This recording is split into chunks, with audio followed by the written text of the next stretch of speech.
Teológica, a gente tá voltando. Socorro. Bora.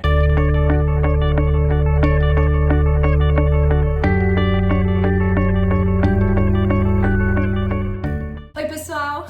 Chegamos ao capítulo 4 dessa vez. De Jonas. Estamos encerrando nossa série, mas não se preocupe, este canal não terá um fim. Será? Eu profetizo. Bora. No capítulo 4, a gente volta a nossa atenção para Jonas. E é interessante porque a gente vê exatamente esse ritmo no livro. Capítulo 1, Jonas, marinheiros, interação com Jonas, conversão dos marinheiros. Capítulo 2, foco em Jonas. Como que você entendeu essa conversão? O que tá entendendo? Deus está usando esse momento para interagir com Jonas sozinho. Jonas dentro do peixe. Capítulo 3, Jonas em Nínive. Jonas interagindo com as pessoas de Nínive, conversando com elas e de repente todo mundo se converte. Igual os marinheiros. Todo mundo se converte, tá todo mundo clamando a Deus. E aí, capítulo 4, a gente volta de novo para ver a reação de Jonas ao efeito que ele tem nas pessoas. Ele tá desgostoso porque o povo acredita na mensagem dele. Chris, explica isso pra gente. Explica. Não, Explica a reação de um Explica. profeta. Gente, a minha pregação deu certo, eu estou arrasado. Não aguento mais esse povo se Ou um converter. pastor, né? Aonde eu vou, todo mundo se converte. Tem dó. Peguei essa noite e todo mundo se converteu. Não, tô muito chateado. Qual é a Mais ou menos é a reação dele. Mas eu quero compartilhar com vocês uma visão muito triste. Algumas pessoas acham que podem olhar para alguém e decidir, ou para grupos de pessoas, se eles merecem ou não receber a Deus. Tem um fato histórico muito interessante. O cristianismo tinha chegado, na época dos romanos, até a Inglaterra. Na época, a Inglaterra era conquistada pelos romanos e tinha, na verdade, um grupo de vários grupos de tribos diferentes, incluindo os celtas. Os celtas ficaram conhecidos pelo seu cristianismo, que eles adotaram e para eles era muito importante. Mas com o enfraquecimento do Império Romano, a Inglaterra foi atacada pelos saxões. E os saxões eram bárbaros, eles não tinham sido convertidos ao cristianismo. Os celtas estavam presentes e tinham a oportunidade de converter os saxões. Mas eles não quiseram, porque eles diziam que os saxões não mereciam a conversão. Então, em vez de tentar converter os saxões, eles se isolaram e foram para a Irlanda e para lugares mais distantes da Grã-Bretanha. Nesse momento, Roma, que está sob domínio cristão, decide então enviar missionários para a Inglaterra para trabalhar com os saxões, porque os celtas, eles nem sabiam que os celtas ainda estavam lá, porque eles achavam que não tinha cristão nenhum lá, porque eles tinham se escondido. Então chegam os novos missionários para trabalhar com os saxões. Mas o resumo é, os celtas decidiram que os saxões não mereciam a salvação. Mas o que a gente aprendeu no capítulo 2? Ao Senhor pertence a salvação. É Deus quem decide. E Ele quer salvar todo mundo, até as pessoas que a gente não quer ser salvas. A gente acha que pode olhar para uma pessoa e decidir, mas não é bem assim, né? Deus vê o coração. Acho que às vezes na religião a gente tem que ter uma tomada de consciência de que Deus ele tá dando pra gente um convite. Falando assim, leva esse convite pra outros, como você, pior que você, melhor que você. Sua função é entregar o convite, porque o porteiro sou eu. É Deus quem tem a chave do céu e é Ele quem decide quem entra e quem não entra. Esse poder não é humano, ponto. Então, preguemos o evangelho a todas as pessoas. E deixemos Deus decidir quem que vai entrar no céu. E às vezes também, Chris, já que você está falando disso, às vezes a gente quer fazer o papel do Espírito. Aqui a gente tem um extremo em Jonas, que é... Não quero converter. Não quero converter, mas agora eu entendi que o Senhor pertence à salvação. E às vezes a gente tem um outro extremo que é, ele tem que se converter, ele tem que estar dentro desse quadradinho. E a conversão, às vezes, no vocabulário dessa pessoa é converter-se a se tornar igual a mim. Falar como eu, vestir como eu. E eu quero fazer o papel do Espírito, convencer do pecado, da justiça e do juízo. Fazer a parte do espírito do convencimento e conversão real da pessoa. Quando o tempo todo em Jonas a gente tem o quê? O Espírito trabalhando de forma invisível, até mesmo no coração de Jonas. Exatamente. No coração dos marinheiros, porque ele não pregou em nenhum momento pros marinheiros. Não. Quem pregou foi Deus. Então tem esses dois extremos do trabalhar de Deus. Enfim, não vou me empolgar e falar um monte, mas continue. Então a função de Jonas era simplesmente apresentar esse Deus para eles e deixar depois o resto do trabalho do Espírito fazer. Mas, e isso é bonito também, quem prega ou quem vai, quem é enviado, continua precisando do Espírito, de conversão, de trabalho. Então a gente tem que estar sempre perto de Deus e Deus toma um tempo de ensinar aquela pessoa que já devia saber, que é Jonas. Então ele vai para Jonas e ele vai ter esse momento novamente com ele. Jonas está chateado e ele vai expressar o chateado dele com uma frase que não é a primeira vez que acontece aqui, mas uma frase, quer dizer, não é a primeira vez que acontece na Bíblia, mas é a seguinte frase, sabe? Eu sabia que és Deus clemente e misericordioso e tardio em irar-se, grande em benignidade e que te arrependes do mal. se arrepende é aquela dor, tá? Eu sabia que você ia sentir aquela dor, aquela pena deles, aquela vontade de salvar eles. Só que assim, em vez de falar isso, nossa, você é um Deus grande, misericordioso, clemente, você demora pra ficar bravo, porque você é paciente, você sente a nossa dor. Que Deus maravilhoso. Ele tá dizendo assim, eu sabia que você era misericordioso, clemente, que você ia ficar com essa dorzinha de pena nesse povo. Intertextualidade. Tararara. Onde essa frase aparece antes?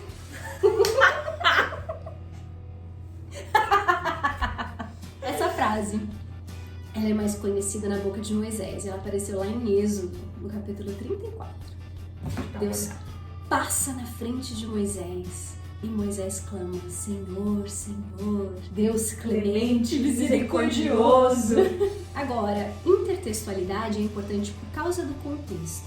Em que contexto Moisés decide exaltar essas características divinas? No contexto em que quando ele desceu com as 2 tábuas da lei e chegou lá embaixo, o povo estava adorando um ídolo de ouro. O povo de Israel, esses ancestrais de Jonas, traíram Deus meros dias depois dele dar a lei oral para eles, falando para eles os 10 mandamentos. E Moisés, completamente arrasado com o que ele vê, atira as pedras que se quebram, as pedras, as tábuas da lei.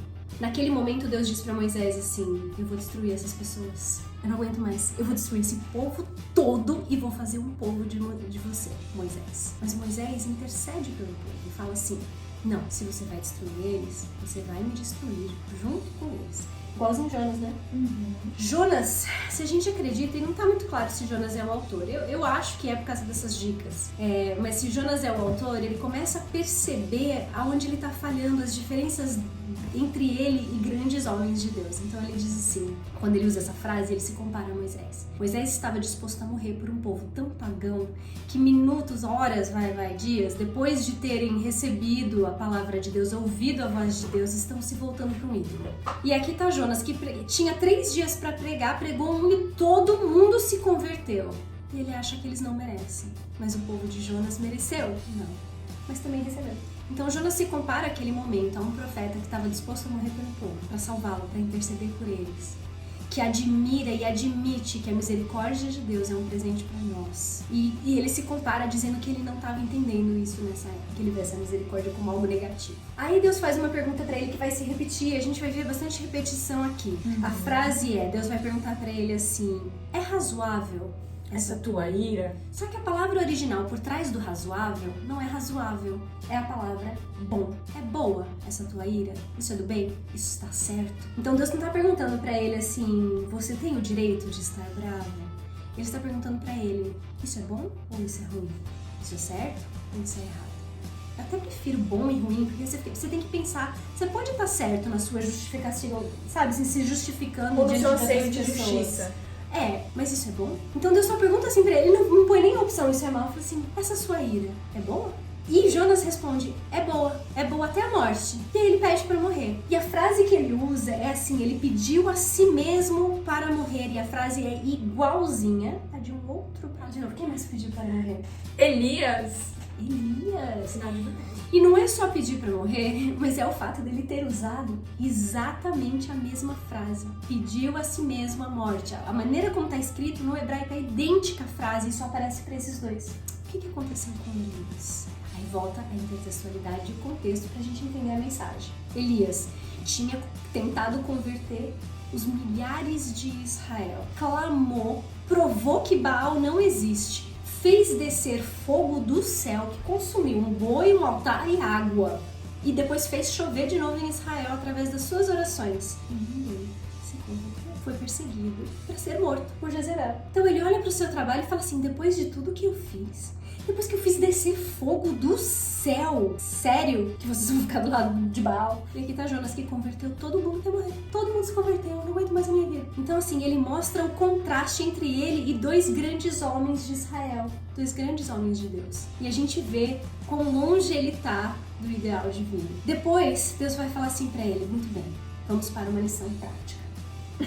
E nessa lição prática, Jonas sai da cidade e faz uma barraca. É como se ele fizesse algumas versões têm rameado, né? Em hebraico é a ideia de você pegar alguns ramos e construir uma barraca. E diz que ele se sentou à sombra dela. Muitas pessoas, e isso é muito importante porque as pessoas acham que ele está no sol quando a planta cresce. Mas ele não está, ele já está na sombra. Então, quando a gente lê que o Senhor fez nascer uma planta que sobe por cima e faz sombra sobre a sua cabeça, a fim de o livrar do seu desconforto, a gente vai perceber que a planta não é a única coisa fazendo sombra para ele. E a gente acha outra palavra que também está traduzida diferente: desconforto. Quer adivinhar que palavra está por trás de desconforto? Não. Na outra vez era o bem, agora é o mal. Para livrar Jonas do seu mal. Olha como essa palavra cria um sentido duplo. Porque a planta não tem como objetivo tirar só o desconforto de Jonas, mas ensinar uma lição para Jonas a respeito da diferença entre bom e mal. Ele vai dizer, por exemplo, várias vezes nesse capítulo, é melhor morrer do que viver. Só que quando ele estava com aqueles marinheiros, todos os marinheiros achavam que era melhor viver do que morrer. Muitas pessoas, e isso é muito importante porque as pessoas acham que ele está no sol quando a planta cresce. Mas ele não está, ele já está na sombra. Então quando a gente lê que o Senhor fez nascer uma planta que sobe por cima e faz sombra sobre a sua cabeça, a fim de o livrar do seu desconforto, a gente vai perceber que a planta não é a única coisa fazendo sombra para ele. E a gente acha outra palavra que também está traduzida diferente: desconforto. Quer adivinhar que palavra está por trás de desconforto? Não. Na outra vez era o bem, agora é o mal. Para livrar Jonas do seu mal. Olha como essa palavra cria um sentido duplo. Porque a planta não tem como objetivo tirar só o desconforto de Jonas, mas ensinar uma lição para Jonas a respeito da diferença entre bom e mal. Ele vai dizer, por exemplo, várias vezes nesse capítulo, é melhor morrer do que viver. Só que quando ele estava com aqueles marinheiros, todos os marinheiros achavam que era melhor viver do que morrer. Quando ele estava na barriga do peixe, ele também decidiu que era melhor morrer do que viver. Não, melhor viver do que morrer, tô falando tudo errado. É melhor morrer do que perder a vida. Bom, os ninivitas também acharam que era melhor viver do que morrer. E, portanto, Jonas chega no final do capítulo e diz assim, é melhor morrer do que viver? Ele está com uma perspectiva completamente distorcida do plano de Deus. O que Deus realmente quer? Quando a planta nasce sobre ele, Deus tem como objetivo ensinar uma lição. Então, livrar Jonas não do seu desconforto, mas do seu mal. E aí ele faz essa planta crescer. Só que no dia seguinte, Deus envia o próximo animalzinho, um verme. Cara, eu acho maravilhoso que Deus usa um verme. Um verme. E o verme é fundamental à salvação de Jonas. Cara, é muito lindo, às vezes eu me sinto um verme. É aquela pessoinha tão... Eu sei que as pessoas gostam de mim, que gostam das minhas aulas, eu sou uma professora querida, eu admito, eu vejo isso nos meus alunos. Mas eu sou tão pequena, eu sou tão pouco comparada ao plano grande de Deus, e às vezes Deus pega a coisa mais insignificante e transforma numa coisa maravilhosa. É um verme, cara. Deus pode usar até um verme, até uma jumenta, um peixe, o que ele quiser. E esse verme mata a planta de Jonas, o que deixa Jonas novamente desgostoso. Aí ele vai repetir novamente, é melhor morrer do que viver. E a gente já viu que está completamente distorcido. E aí Deus faz uma pergunta a Jonas. É boa a tua ira? De novo, é boa? Repete. Isso é bom? E Jonas fala assim, é razoável a minha ira até a morte, é bom. Tudo que eu tô fazendo tá certo. E aí Deus vai fazer uma pergunta pra ele. Você tem compaixão dessa planta que não custou nenhum trabalho pra você, que nasceu da noite pro dia. E você acha que eu não vou ter compaixão da grande cidade de Nínive, que tem mais de 120 mil pessoas que não sabem a diferença entre o bem e o mal? Aqui está escrito realmente entre a direita e a esquerda. Mas a direita e a esquerda são sempre expressos no texto bíblico como certo e errado, né? E nesse momento, depois da pergunta, isso é bom ou isso é ruim? Isso é bom ou isso é ruim? Jonas quer condenar Nínive porque eles não sabem a diferença entre o que é bom e o que é ruim. Jonas sabe? Porque a gente acabou de ver que Jonas não sabe. Ou quer não saber. Se recusa a ver as coisas da maneira de Deus. Porque Deus não fala sobre Jonas, mas ele fala sobre Nínive. Como eu não teria compaixão deles que não sabem discernir entre a mão esquerda e direita. Exatamente. E os animais. E aí nesse momento Deus fala, eu não vou ter compaixão de todos aqueles animais que estão lá também? Então Deus assim, apresenta a situação. Eu falei do verme e eu vou voltar no verme. O verme é o que mais incomoda Jonas, certo? Ele fica arrasado que esse verme veio destruir a planta dele. O que é o verme nesse paralelo que Deus faz entre a planta e Nínive? O verme é a destruição. O verme é exatamente o que Jonas estava pedindo. E Deus manda para ele o que ele está pedindo, só que numa escala muito menor, numa escala em que ninguém morre senão uma planta. E falam para ele assim, é isso mesmo que você quer? É isso que é bom? E o verme passa a ser essa lição da destruição. Uma planta que ele nem plantou. Daquele nem plantou.